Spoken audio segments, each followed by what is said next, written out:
मेरे साथ इस वक्त बिहार के डिप्टी सीएम और बीजेपी के कद्दावर नेता सम्राट चौधरी मौजूद हैं बातचीत करने के लिए। शुरुआत करूंगी कल की उस रैली से जो गांधी मैदान में हुई। बड़ी संख्या में वक्फ कानून के खिलाफ एक साथ विपक्ष लामबंद हुआ और तेजस्वी ने वहां एक बयान दिया जिसमें उन्होंने कहा कि हिंदुस्तान किसी के बाप का नहीं है और अगर इस तरीके का बिल आता है तो वो फाड़ देंगे इस तरह के बिल को।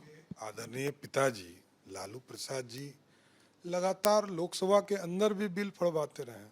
ये कोई नई बात नहीं है। बिहार की जनता जानती है कि गुंडागर्दी का प्रतीक कौन है, अपराधियों के प्रतीक कौन है। तो ये अराजकता वाले लोग हैं, इसमें कहाँ दो मत है। लालू जी का परिवार गुंडागर्दी के लिए जाना जाता है और जब महिला बहनों के लिए सरदार अटल बिहारी वाजपेयी जी ने बिल लाया था तो फड़वाने का काम लालू प्रसाद जी ने ही किया था। इसलिए उनका बेटा कोई नया काम नहीं करे। इसलिए ही मैं कहता हूं जनता को कि 15 साल का हिसाब मांगो तब वोट देने के लिए सोचो, क्योंकि ये लोग अराजकता के प्रतीक है, गुंडागर्दी के प्रतीक है। ये लोकतंत्र की बात नहीं करेंगे, छीन लेने की बात करेंगे। ये अपराधी हैं और इनकी मानसिकता अपराधी है। दूसरा सवाल ये है कि चूंकि बिहार में चुनाव है, अब चुनाव की तैयारियां जो है वो लगातार हो रही है, आनन फानन में कई काम किए जा रहे हैं। तेजस्वी कह रहे हैं कि वोटर लिस्ट को जिस तरीके से मॉडिफाई किया जा रहा है, आप यानी बीजेपी गरीबों, अल्पसंख्यकों, पिछड़ों, अति पिछड़ों का हक छीन रही है और ये हम होने नहीं देंगे। ये जो डर है इस पर क्या कहेंगे? इनके पिताजी 15 साल राज कर लिए इस डर पर। मैं भी ओबीसी समाज का बेटा हूँ। ये सब डर दिखाना बंद करें।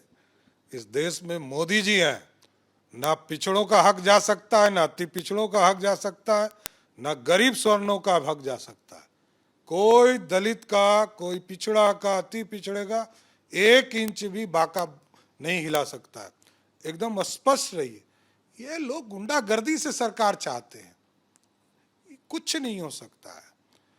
समीक्षा हो रही है, समीक्षा होना चाहिए, जांच तो होनी ही चाहिए कि कोई बांग्लादेशी और पाकिस्तानी तो घुसा हुआ नहीं है, तो जांच कराने में क्या दिक्कत है।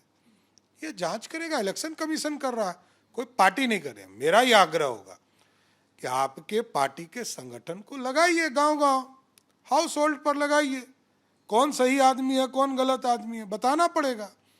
हम लोगों ने भी आग्रह किया है, भारतीय जनता पार्टी और एनडीए के कार्यकर्ता गांव गांव बूथ पर जाएंगे और वहां समीक्षा कराएंगे, कौन गलत है, कौन बूथ लिटोरा है और कौन जिन निकालने वाला है। वो सब जिन समाप्त होगा। कौन है जिन निकालने वाला? अरे जो जिन पर 15 साल राज किए बूथ कैप्चरिंग से, और बूथ कैप्चरिंग का दौर खत्म हो गया। अब तो ईमेल से वोटिंग हो रहा है बिहार में। बेचारे लालू जी के परिवार को, लालू जी कहते थे आईटी फाइटी क्या होता है। आज आईटी नहीं रही तो कुछ हो ही नहीं सकता है। लोकतंत्र है, अब लोकतंत्र ईमेल से चल रहा है बिहार, और देश में पहला राज्य है बिहार जहां ईमेल से वोटिंग हो रही है। तो लालू जी को तो अब शर्म करना चाहिए। आईटी भी आ गया और ईमेल से वोटिंग भी हो रही है, और लालू जी का परिवार हल्ला कर रहा है। अरे गरीबों का हक मोदी और नीतीश जी के रहते कोई बाल बाका नहीं कर सकता। एक सवाल है मेरा सम्राट जी, बीते दिनों जिन जिन राज्यों में चुनाव हुए, महाराष्ट्र चुनाव हो या उत्तर प्रदेश चुनाव हो, हर जगह हमने देखा कि बीजेपी के जो तमाम बड़े नेता हैं एक मैसेज विशेष तौर पर वहां देने की कोशिश की। अब क्या बिहार में, सीधा सवाल है ये, 80-20 का तर्ज बिहार में भी आप लोग लागू करेंगे? इसी पर चुनाव लड़ सिर्फ विकास विकास विकास पर लड़ेंगे और अपराध और सुशासन पर लड़ेंगे। अपराधी के खिलाफ बिहार की जनता है, जिसने अपराध किया है बिहार के साथ, उसके खिलाफ जनता है। ये जो एमवाई की बात करते हैं कि एमवाई पिछले 35 साल से लालू जी कह रहे हैं। बिहार की जनता जानती है, 2015-5 से लगातार हरा रही है। इसलिए नीतीश जी और मोदी जी जिस फोल्डर में है वही चुनाव जीतेगा। 17% जो मुस्लिम है वो किसके साथ है? देखिए बिहार में एनडीए ने मुसलमानों की जितनी आबादी है उसके 65% आबादी को आरक्षण देकर अति पिछड़ा बनाया, अति पिछड़ा समाज में जोड़ने का। और जो 35% बच गए थे उनको आदरणीय मोदी जी ने आरक्षण देकर इस देश में स्थापित किया। हम सबका सब साथ की बात करते हैं, अकेले चलने की बात नहीं करते। हम 100% वोट की बात करते हैं। पर ये कन्वे कहाँ कर पा रही है बीजेपी?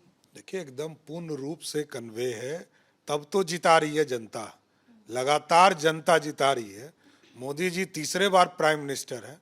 ये कांग्रेस को नहीं पच पा रहा है तो हम क्या कर सके। एक सवाल और, अखिलेश यादव ने बाबा बागेश्वर को लेकर बयान दिया जिसमें उन्होंने कहा कि अंडर टेबल ये जो तमाम बाबा हैं ये पैसे लेते हैं। अब देखिए, लालू जी का परिवार और मुलायम सिंह का परिवार क्या करता है, देश जानती है कि ये सब कहीं 3.5 मुख्यमंत्री है, कहीं 5.5 मुख्यमंत्री हैं। तो ये लोग लोकतंत्र अपने परिवार में पहले कर ले, तब फिर देखा जाएगा आगे।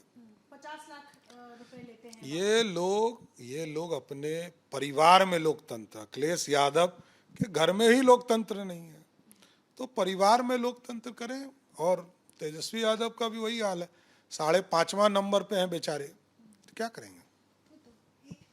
छोटा सवाल इसमें एक और है कि सीट शेयरिंग को लेकर सवाल है। चुनाव आ गया है, चुनाव नज़दीक है, सीट शेयरिंग को लेकर के फॉर्मूला इस बार क्या रहने वाला है? देखिए, लोकसभा में भी हम लोगों ने सबसे बात करके एनडीए पूरा कंफर्टेबल चुनाव में गई थी।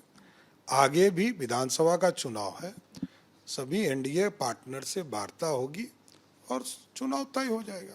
अभी कुछ क्लियर इस फील्ड में नहीं, ये तो समय पर उचित फोरम पर बात होगी। आदरणीय हमारे राष्ट्रीय अध्यक्ष जी, जनता दल यूनाइटेड के राष्ट्रीय अध्यक्ष जी, और जो हमारे 3 और पार्टी हैं एनडीए में, उन सबके राष्ट्रीय अध्यक्ष जी से बात करके इसको पूरी तरह एक रास्ता बनाया जाएगा कि एनडीए पूरा स्वरूप में चुनाव लड़े।